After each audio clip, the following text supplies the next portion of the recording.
the revolutionary ankle lock system, an integrated brace built into the boots, delivering unrivaled support, protecting ligaments from twists, tears, and trauma.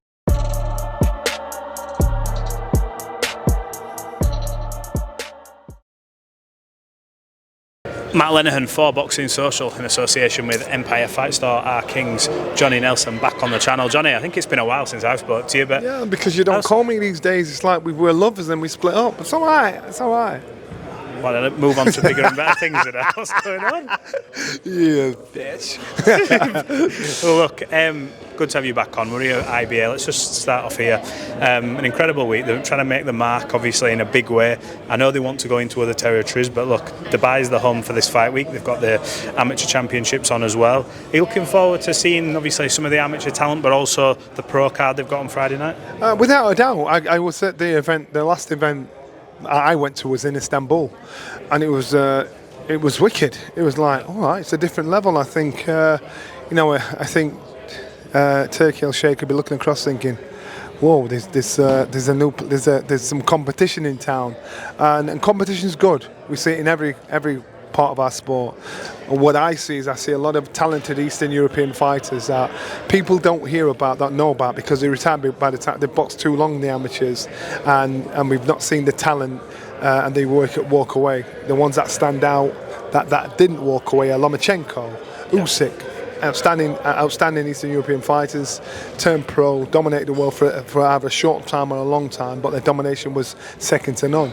So now this is a chance for getting a wave of talented fighters out in front of the world to see. So, and these events are giving them that opportunity. I mean, worldwide, it's a good way to make a mark. Absolutely. I want to get your opinion on a few things that have come up over the last few weeks. Yeah. I spoke to a few fighters, a few trainers. We've seen two adverse findings. We're going around the same loophole again with Subriel Matis and Janibek. We obviously, Dalton Smith's fighting, that fight goes ahead. The New York Athletic State Commission allows for up to a certain point. I want to say 0.01, I believe, or however he's come under that. That's why the fight's been allowed. And Janibek, obviously, the fight didn't go ahead, and that's still pending investigation. I seem to think we keep banging the drum about this, and it falls on deaf ears. What do you think it'll take? Joseph Parker as well. What about Joseph Parker? Joseph Parker as well. Yeah, I think that was cocaine, I believe, that's come out. What do we do? Are we almost in boxing waiting for the worst thing that can happen for everyone to say, well, this needs to stop? What happens? Well, it looks like it. It looks like it because if you've put rules in place and those rules are broken, and then you don't do anything about those rules being broken, what's the point in putting the rule there? Because you then set precedent for something else or someone else. Is it a kangaroo court where if you fail, we'll let you off, but you failed, and so that's why our sport shoots itself in the foot, because there's no consistency with the ruling. There's no consistency with the what can go and what can slide. There's got to be consistency, and if you fail, you fail. So unless I just don't understand what other option there can be. So the governing bodies, again, our people, they'll be in our sport to say, you know what, I don't care what happens tomorrow. I'm just happy about today. Our sport gets affected down the line, and unfortunately, it'll keep happening until something really bad happens. Somebody dies, and then are you done for murder? It's just, to me, it's just madness. There's obviously a lot of questions about how you fund testing on such a large scale, and I'm sure it isn't cheap, but surely the rules, if they're in place. My issue with the adverse findings is this: why is it ever just the fighter whose name is called out? Because I'm telling you now, all the people that have failed drugs testing, all of them that have failed and suffered the consequences, they are not the only person that knew, because their team would have known, or somebody in the team would have known. And I know for a fact, if you were fighting and you were cutting corners and you were cheating, and you knew for a fact if you got busted, your coach, your assistant coach, the team that were registered to be in your corner were also going to suffer the consequences of you cheating, I bet you anything, number one, they wouldn't keep their mouth shut and let you slide with it, and number two, you think, shit, if stuff comes on top, because you might lose a purse of a couple of mil, they'll lose any kind of income. And I mean, if there's a ban for you for 5 months or 5 years, there's a ban for them for 5 years. I'm like, no, I don't want any of that. And so I always say, why is it only the fighter's name that's being called? Yeah. You know, so they should say, blah, blah, blah, this fighter and his team, and they all get tarred with the same brush. That's what should be done. Put the squeeze on them, because obviously nothing's happening. People are still doing it. People are still cheating. People are still cutting corners. Put the squeeze on them. Don't make it just a fighter. Because remember, his coach has got a team of fighters that he has to work with. Yeah. His dietitian, they've got a team of people they work with. They've got a team behind them. Let them all suffer the consequences. And if there's a threat of that, I am telling you now, a lot less fighters will fail a drug test. Let me ask you, Chris Eubank Jr. uploaded a post a couple of weeks back of himself in hospital saying, look, had a lot going on. He never actually said, I don't think officially, unless I've missed this, specifically about what the health issue is. But look, not one to question him, and fingers crossed he gets better soon. He says he will return to boxing, but obviously only when he's 100% there. What do you make of it in the aftermath? Because the first fight was a hard one, and he got over the line. Looked like it took a lot out of him, but the second one was... I don't think he'll return to boxing. No. I really don't. I think, one... the loss was devastating. Two, having to boil down to the weight twice affected him physically. His dad told us all that. Everybody laughed and sneered at his dad. His dad's trying to be a spoiler and all this sort of stuff. So regardless of what was going between son and father, his dad was telling, you're killing my son. After the first fight, Junior's big toenail fell off. He was in hospital for 3 days, exhausted, drained, but still... Everybody developed amnesia, put the blinkers on, let them do it again. Mm-hmm. So when I see those pictures like that, regardless of what the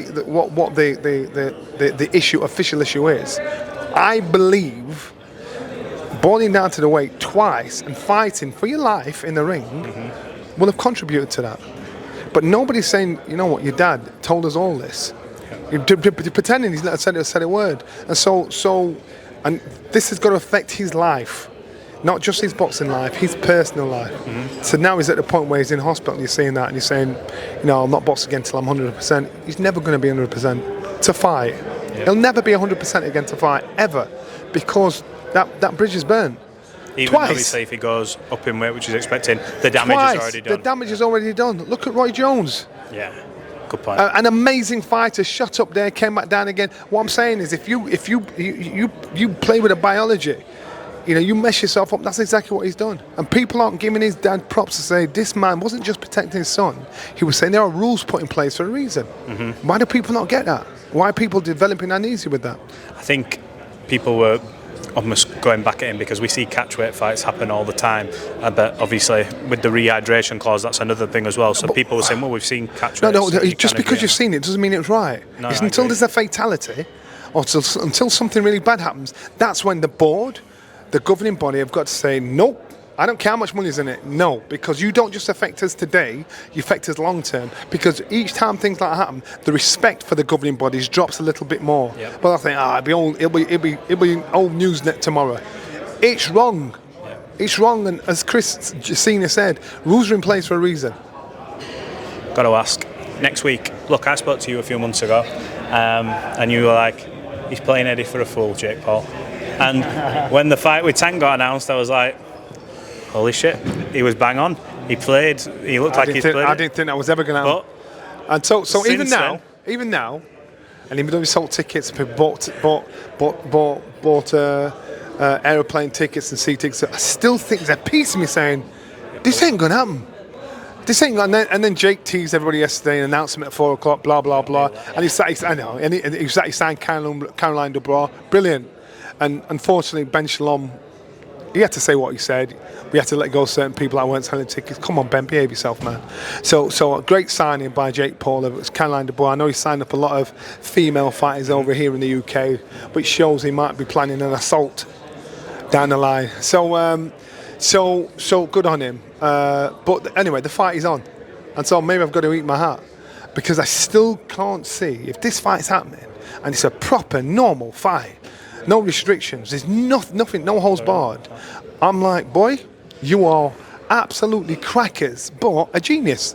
He's a genius because he's got the whole world talking about a domestic level fighter. He wouldn't even win a British title.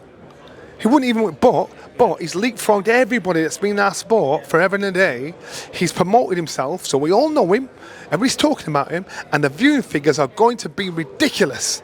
Jake Paul has done that. A British level fighter, a British domestic level fighter, has got to a stage where he's in the ring, and he'll probably get paid about 100 mil. Yeah, so the lesson he's going to teach to young up-and-coming fighters here and there is to say, boys, look, you all depend on your promoter to build you up, to make you into a star. What about yourself? I built myself up, made myself into a star. You should do the same. The only restriction on the fight, I think, obviously 8 rounds, but whatever, rounds out the issue. You put a weight clause on Joshua. Yeah, but please, Joshua uploaded. I'm at weight already. Yeah, but the thing is, that weight clause was the same weight clause he weighed when he boxed Usyk. Yeah. So that means he had to be super fit. So, and if that is really the only clause, I'm still struggling. I'm sorry, I'm being a bit of a Debbie Downer, but I'm just thinking, boy, are you? Do you mad? think there's something else in the background? Yeah, man, I do. I just do. Because they put out the rule set and it's a professional bout. It's been sanctioned. I just do. But all I've got to say is this: Anthony Joshua does not need Jake Paul.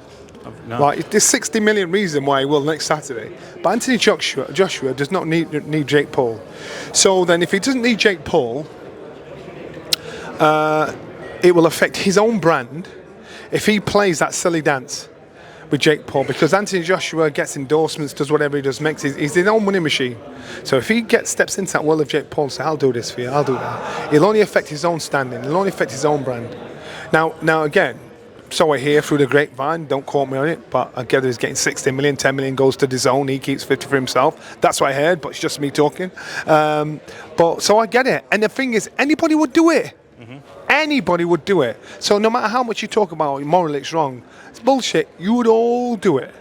If you got a chance to get in the ring to fight Jake Paul, no matter how big or small you are, look at Mike Tyson. Look at what he achieved in his career. Yeah. Mike Tyson, at 58 years old, came in to dance with Jake Paul for 30 mil. Mike Tyson's thinking, I might be a legend to you, but I've still got to put food on my table. 30 mil he got. Do you understand from, obviously I know you understand from Anthony Joshua's point of view in terms of money. I heard a lot of people, obviously Gareth A. Davis and a few others, a lot of people saying, no, this does harm his legacy, but he's already, my thing was, he's already an Olympic champion. I actually said it about harming his legacy. I actually don't think so. Remember, well, you don't. Remember Muhammad Ali boxed a kickboxer. Yeah, he did, yeah. Did it affect his legacy? No. Muhammad Ali boxed on until his best days had gone. Did it affect his legacy? No. Because you remember what he did, what he achieved in our sport and what he did for sportsmen coming through. Does it affect Anthony Joshua's legacy? Yes, if he gets knocked out. But it doesn't wipe away the success he's had through his career and what he's achieved and what he's done for British boxing. So it'd be a bit embarrassed. Even if Jake Paul gets 15 seconds of success, he'll be a little bit embarrassed. He needs to torture him.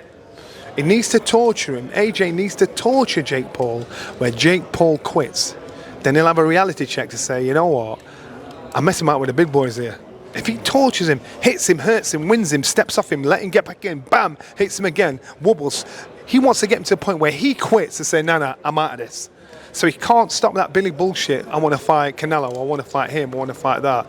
Now he's in with the big boys. So I actually don't want AJ to knock him out clean in the first round. I want him to beat him up and torture him and make him realise now you can't play this game. You can play it with those guys that don't box. You can play it with grandfathers. Yeah. You can play it with people that were stars back in the day, but not now. Now, this is boxing. So AJ needs to torture him. The problem is this: if you're getting in the ring with somebody that's not of your level, it's going to be hard for you to lift yourself up to put your game face on. So for AJ, in my head, I'd be pissed off that this boy wants to fight me, thinking you can beat me. Yep. I'd be pissed off. So that'd give me motivation to torture him. Last one. I want to ask you about Boxer. They've made a new launch on BBC. You were obviously part of Sky Sports and covered it. I've got to ask you, what have you made of the first go? Obviously, well, I think so unfortunately for Boxer, what else can Ben Shalom say? You know, Caroline Dubois left him. He said something that I thought, Ben, man, come on, behave yourself. You're making enemies anyway. What's he said? In regards to Caroline Dubois saying, we have to look at fighters. We had to drop that. Basically, don't quote me word for word. Didn't sell tickets. Blah blah blah. So basically, saying we could afford to drop her. No, not commercially valuable. Not commercially valuable. Really? So who else have you got? if you've got a deal, you're going to want. So Fraser Clark's just been turned over, which in my opinion, and Fraser's a good friend of mine. I think Fraser's reached his ceiling. I think Fraser again should think, what am I doing? You end up in hospital concussed again, right? So who else have you got? You saw Adam Azim. Who else have you got? Callum Simpson. Callum Simpson. That's two. Yeah. So you're gonna run an empire on two headliners that you've got to be careful, because you've got your Franks and you've got your Eddies dangling a big golden carrot for these guys to say, come to me. So he's gonna panic. So you can't afford to lose Caroline Dubois. And shall I tell you the next person that might go? Lauren Price. Yeah. Don't be surprised, because Lauren's as far as I know, Lauren's in a great position from where she can walk or talk. Do not be surprised if Lauren says, see you later. So then what's he going to do? So I understand him saying, trying to cover himself in regards to Caroline leaving. But I thought, Ben, man, there's something going on. There's something fundamentally wrong why your fighters are like, this is what I need. I can't be doing you favours. You should be doing me favours and getting me opportunities. You should be doing me favours and get me put here, there and everywhere. So what the Nike show? You know what? I watched the fight. It's a good fight. How can I criticise it? It was a boxing. I wasn't looking at the production. I wasn't looking at anything else. But I don't know if the deal, I don't know if I'm right. It's a 4-fight deal on BBC Two and the rest of the iPlayer. How many people switched over to BBC iPlayer afterwards? I don't know. Maybe 3, maybe 4. I don't know. But what I'm saying is, how is that going to be consistent? Unless Ben has to put his fighters on everybody else's show. Yeah. With the risk of those fighters being on everybody else's show thinking, hold on a minute, I could do this without you. And this is the problem.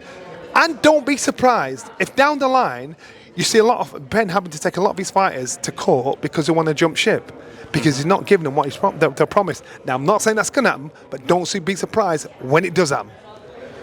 Okay, a lot of food for thought there, Johnny. Look, appreciate your time. Thanks for covering a lot of topics. We'll catch up again maybe before the end of the week. Peace, man. The revolutionary ankle lock system, an integrated brace built into the boots, delivering unrivaled support, protecting ligaments from twists, tears, and trauma.